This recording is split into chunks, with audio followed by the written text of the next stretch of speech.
Hello guys, ये खूबसूरत मोहब्बत का एपिसोड 51। तो चलिए शुरू करते हैं। वो दोनों एक दूसरे में गुम होकर अपनी अपनी जिंदगी के बारे में सोच रहे थे। दोनों की जिंदगी में कितनी तकलीफें हैं, दोनों की जिंदगी एक जैसी है। मनन के भी माँ बाप नहीं है और मनाली के भी नहीं। शायद उन दोनों की फैमिली ने एक दूसरे का साथ देने के लिए उन्हें दुनिया में छोड़ दिया। कुछ भी रीजंस हो, पर वो एक दूसरे के लिए परफेक्ट थे। मनन तो ये बात जानता था, पर मनाली हमेशा इस बात से भागती थी। ये सब चीजें उसके लिए अनजान थी, इसलिए उसे समझने में कुछ तो टाइम लगना ही था। काफी देर तक वो दोनों ऐसे ही बैठे रहे। मनाली को दुनिया का कोई होश नहीं था और मनन भी ये पल महसूस कर रहा था। मनन ने अब आंखें खोली।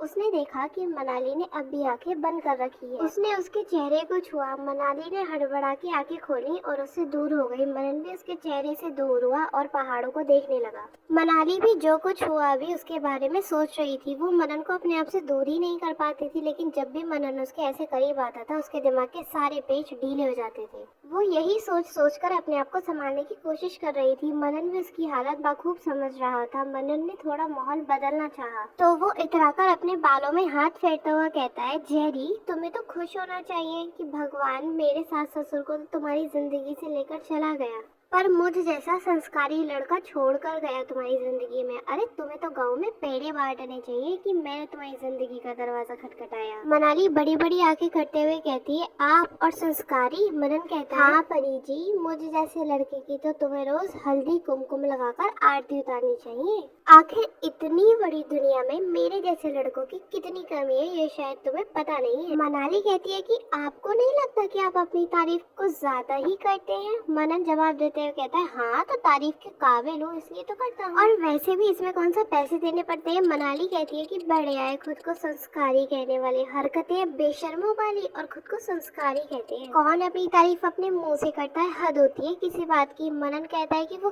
क्या है ना, मुझे ठीक से सुनाई नहीं दिया। मनाली उसके चेहरे से दूर हटते हुए नामे से हिला देती है। मनन शरारत भरी निगाहों से मनाली को देखते हुए कहता है कि वैसे मैंने देखा तुम्हारी माँ को, I mean मेरी सासू माँ को। सासू माँ तो बड़ी खूबसूरत है, पर तुम थोड़ी सी। मनन इतना कहते ही रुक जाता है। मनाली बड़ी बड़ी आंखें करते हुए उसे देखते हुए बोलती है, पर मैं क्या क्या कहना चाहते हैं? मनन शरारत भरी निगाहों से मनाली को देखते हुए कहता है, पर तुम थोड़ी सी कार्टून जैसी लगती हो, पर सासू माँ तो बहुत ही खूबसूरत है, बहुत ही अच्छी लगी। तुम तो उन पर गई ही नहीं हो। मनाली कहती है कि आपने मुझे कार्टून कहा, मैं आपको कार्टून दिखती हूँ? मनन कहता है कि अरे नहीं, तुम कार्टून दिखती नहीं हो, तुम तो पैदाइशी कार्टून हो। मनाली को अब बहुत गुस्सा आया। वो मुंह फुलाकर दूसरी तरफ मुंह कर बैठ जाती है। मनन उसकी इस हरकत पे हंसने लगता है और मनन को ऐसा हंसता देखकर मनाली को और गुस्सा आ जाता है और वो उसे गुस्से से घूरने लगती है। मनन हंसते हुए कहता है, देखा तुम ऐसी ही हो, मैंने सही नाम रखा है तुम्हारा। और मेरी सासू माँ को देखो कितनी अच्छी है, कितना मासूम सा चेहरा है उनका, और तुम्हारा चेहरा देखो हमेशा गुस्से में लाल ही रहता है। मुझसे तो तुम दो घड़ी चैन से बात ही नहीं कर सकती। अगर मेरी सासू माँ होती ना तो मैं तुम्हें शिकायत करता। उनसे मनाली कहती है कि आप चुप रहेंगे क्या? सासू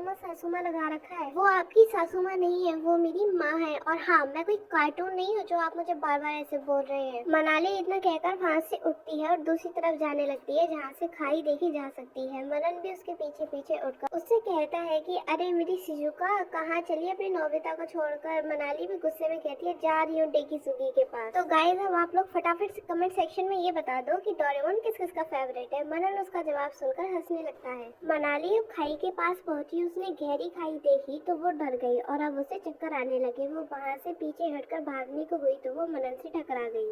मनन उससे कहता है कि क्या हुआ तुम्हें, तुम ठीक हो? और वो मनाली के चेहरे को छूता है जो पूरी बर्फ की तरह ठंडा हो चुका था। वो फटाफट से बिना देर करे मनाली को उठाता है और अंदर बॉन्ड फायर के पास में बैठा देता है। मनाली का पूरा सर चकरा रहा था उस गहरी खाई को देखकर। मनन भी उसे झुंझाते हुए कहता है, कहा था ना तुम्हें गर्म कपड़े पहन लो, अब देखो लग गई ना ठंड। मनाली कहती है कि कुछ नहीं हुआ साहब, मैं ठीक हूँ। मनन कहता है कि चुप रहो, हालत देखो अपनी, और उसे अपनी जैकेट पहना देता है और कहता है कि तुम यहीं बैठो, मैं चाय बना के लेकर आता हूँ, तुम्हें अच्छा लगेगा। इतना कहकर मनन उठना चाहता है पर मनाली उसका हाथ पकड़कर उसे अपने पास बैठा देती है। मनाली उसे समझाते हुए कहती है, मुझे कुछ नहीं हुआ है साहब, और ना ही ठंड लगी है, वो बस गहरी खाई देखी इसलिए चक्कर आ गए, इसलिए ऐसा हुआ। मनन कहता है कि वजह जो भी हो, पर तुम ठीक नहीं हो और ये तुम्हारी हालत अच्छी तरीके से बता रही है, इसीलिए यहाँ चुपचाप बैठो जब तक कि मैं ना आ जाऊँ। तो गाइस, बस इस एपिसोड में इतना ही। आपको ये वीडियो कैसी लगी कमेंट करके जरूर बताना, लाइक और शेयर करना मत भूलना, और अगर आप चैनल पर नए तो सब्सक्राइब जरूर करना।